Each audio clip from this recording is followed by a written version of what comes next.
विश्व गुरु के सपने देख रहा है और उस सपने में इस तरह के सवाल ही नहीं है जिसके सोचने से ही सर दुखने लगता है। यह डॉक्टर तो बिल्कुल हिंदी प्रदेश का है, तेलुगु प्रदेश का नहीं। डॉक्टर कफील खान नाम है। कफील खान बाहर होते तो किसी अस्पताल में कोविड के इलाज में सबसे आगे होते, मगर जमानत के लिए तरस गए। मामला भी जानिए।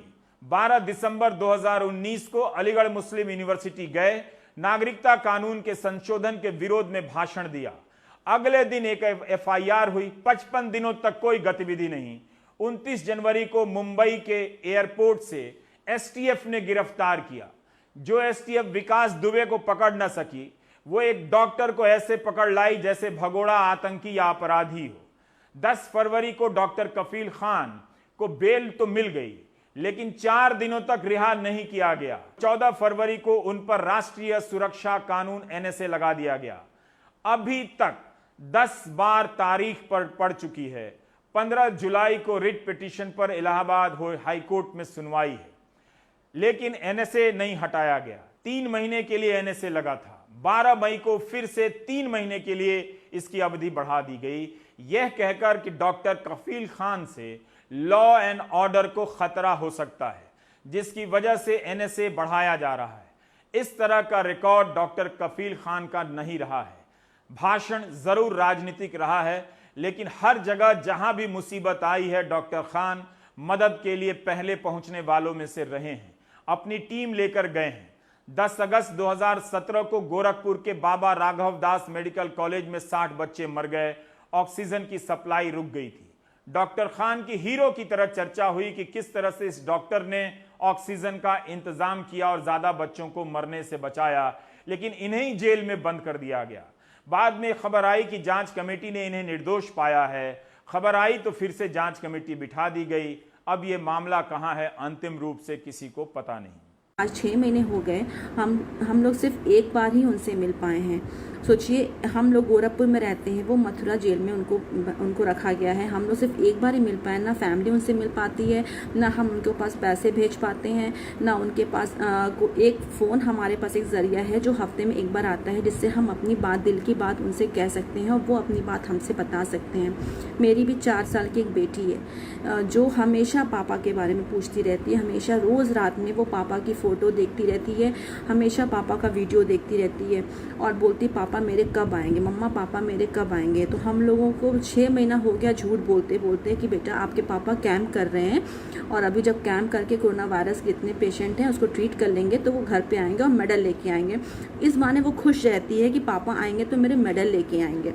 अब बताए उस बच्ची से हम लोग कितना झूठ बोल रहे हैं, क्योंकि उस बच्ची से हम लोग सच्चाई नहीं बता सकते। वो बहुत छोटी है, उसके दिमाग पे क्या गुजरेगा कि उसके पापा ने ऐसा कोई भी क्राइम नहीं किया था जिसकी उसको सज़ा मिल रही है और उसकी सज़ा मिल रही है। फिर वो बच्ची क्या सोचेगी अपने पापा के बारे में कि और जिस डॉक्टर ने मतलब अपने बच्चे की फिक्र नहीं किया था, वो हर बच्चे का, हर गरीब का इलाज किए थे, उनको भी ऐसे केस में फंसा दिया गया है। उनकी एक माँ है जो हमेशा अपने बच्चे का रास्ता देखती हैं कि मेरा बेटा कब वापस आएगा, कब वापस आएगा।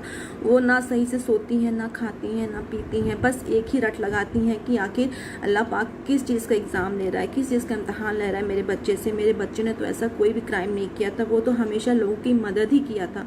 उसको किस चीज़ की सज़ा मिल रही है, किस चीज़ की सज़ा मिल रही है। एक डॉक्टर जो जेल में है, उसे जमानत मिलने पर एनएसए लगा दी जाती है। फिर 3 महीने बाद यह कहकर एनएसए की अवधि बढ़ा दी जाती है कि इससे कानून व्यवस्था को खतरा है। यह एक नया पैटर्न हो गया है। जमानत मिलती है तो बाहर आने से रोकने के लिए एनएसए लगा दो या यूएपीए लगा दो, जैसा कि दिल्ली दंगों के मामले में सफूरा जरगर के मामले में हुआ। डॉक्टर कफील खान ने मथुरा जेल से एक पत्र लिखा है। इस पत्र में जेल और कैदियों का जो विवरण है पूरा नहीं पढ़ सकता।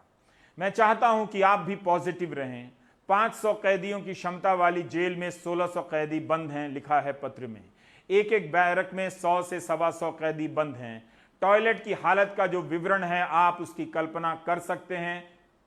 मुझे नहीं पता कि किस बात की सजा दी जा रही है, कफील खान लिख रहे हैं। मुझे नहीं पता कि मैं कब अपने बच्चों को, अपनी पत्नी को, अपने भाइयों और बहनों को देख पाऊंगा। मुझे नहीं पता मैं कब एक डॉक्टर के रूप में अपना कर्तव्य निभा पाऊंगा और कोरोना वायरस से लड़ पाऊंगा। यह पत्र 19 मार्च का है जो उन्होंने प्रधानमंत्री मोदी को लिखा था ताकि डॉक्टर कफील खान कोविड की लड़ाई में योगदान दे सकें। अब यूपी से असम चलिए। यहां कृषक मुक्ति संग्राम समिति के अखिल गोगोई को कोविड हो गया है। अखिल गोगोई 8 महीने से जेल में हैं। एनआईए जांच कर रही है और इन पर भी यूएपीए के तहत कई तरह की धाराएं लगा दी गई हैं।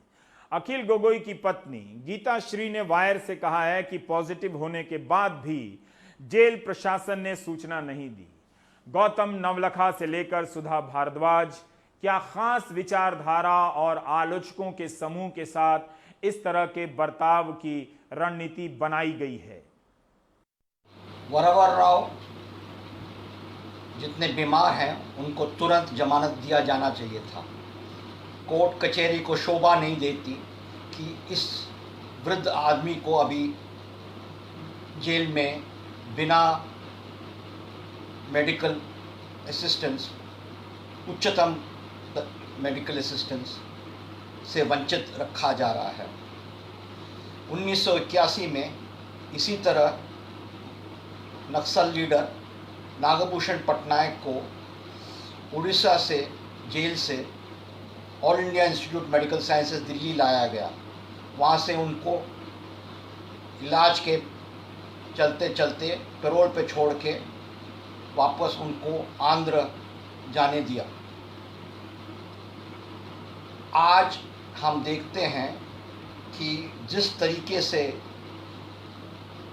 कोर्ट और कचहरी, पुलिस और सिक्योरिटी एजेंसीज पर लगाम रखना चाहिए, अंकुश लगाना चाहिए, वो नहीं हो रहा है। और ये केवल एक केस की सवाल नहीं है, बहुत सारे केस में यही हो रहा है।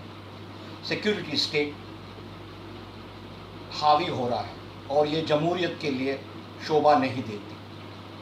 इसी तरह डॉक्टर काफिल खान को जमानत दिए जाने के बाद एनएसए में नज़र बंद कर दिया गया। नज़रबंदी के कानून शेल्फ लाइफ सीमित होना चाहिए, परमानेंट कानून नहीं होना चाहिए। भारत ऐसा ही एकमात्र देश है जिसमें ये परमानेंट कानून के तरीके से उपयोग किया जाता है, और न केवल एनएसए को लेकिन यूएपीए को भी। इसको तुरंत आप टेम्पररी कानून बनाएं और पार्लियामेंट के समक्ष हर 5 साल इसका रिव्यू हो, जैसे टाड़ा और कोटा होता था।